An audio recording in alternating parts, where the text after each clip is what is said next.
Et là, je voudrais vraiment m'excuser de tempérer un peu l'enthousiasme qui a été le nôtre lorsque nous avons suivi le président Ruto, pour dire, malheureusement, nous sommes loin de la réalité. Parce qu'en ce moment, par exemple, où nous parlons de ce sujet très, très important, hyper important, la conservation de notre biodiversité, de nos forêts, il se passe actuellement dans le parc de Virunga une des réserves naturelles les plus importantes au monde, en forêt et en biodiversité, un activisme armé qui met à mal cet écosystème, qui le détruit.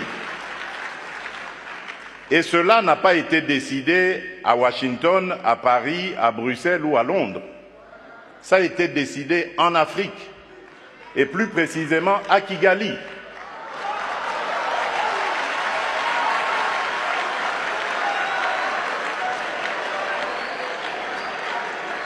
C'est l'œuvre d'un frère africain. C'est pour vous dire que nous devons bannir l'hypocrisie qui est entre nous.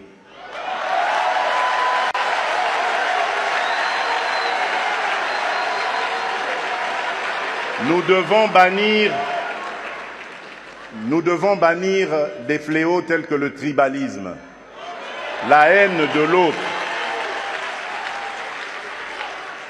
Et c'est là, je crois, que nous pourrions parler d'abattre nos barrières, d'effacer les tarifs douaniers, etc. Tout simplement parce que, malgré nos engagements, rappelez-vous, à l'Union africaine, l'horizon 2020 était l'objectif pour faire taire les armes en Afrique. C'est devenu une chimère. Et nous ne nous en offusquons pas. Nous ne condamnons pas.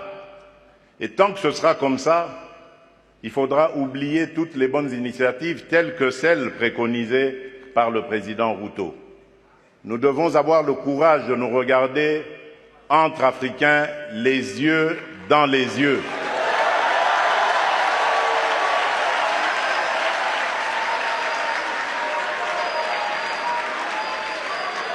Et nous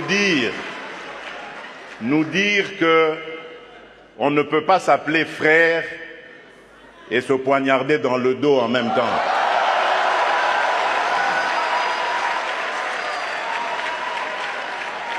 Nous devons arrêter de rejeter nos responsabilités sur les étrangers non africains.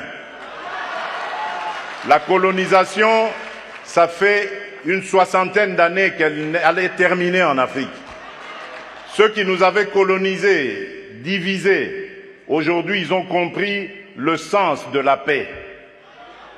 J'en veux pour preuve la France et l'Allemagne, pour ne citer que ces deux pays, qui étaient les meilleurs ennemis dans le passé et qui sont les meilleurs amis aujourd'hui, le moteur de l'Union européenne.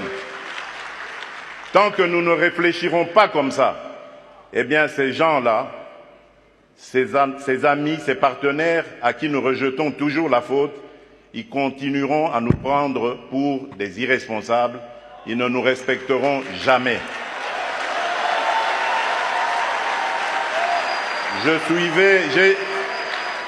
J'ai suivi tout à l'heure avec attention l'adresse du président Macron, toute sa bonne volonté à vouloir venir dans des partenariats, mais j'ai tout de suite compris par son attitude que c'était du politiquement correct.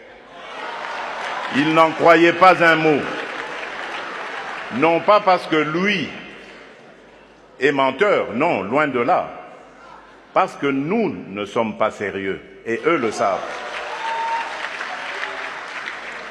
Le jour où nous mettrons fin à ce à quoi nous assistons aujourd'hui, à l'est de la République démocratique du Congo par exemple, des voisins qui viennent semer la pagaille, la mort, la désolation, uniquement dans le but de s'enrichir, de piller les ressources. Le jour où nous mettrons fin à ce genre de comportement, alors oui, là nous aurons compris.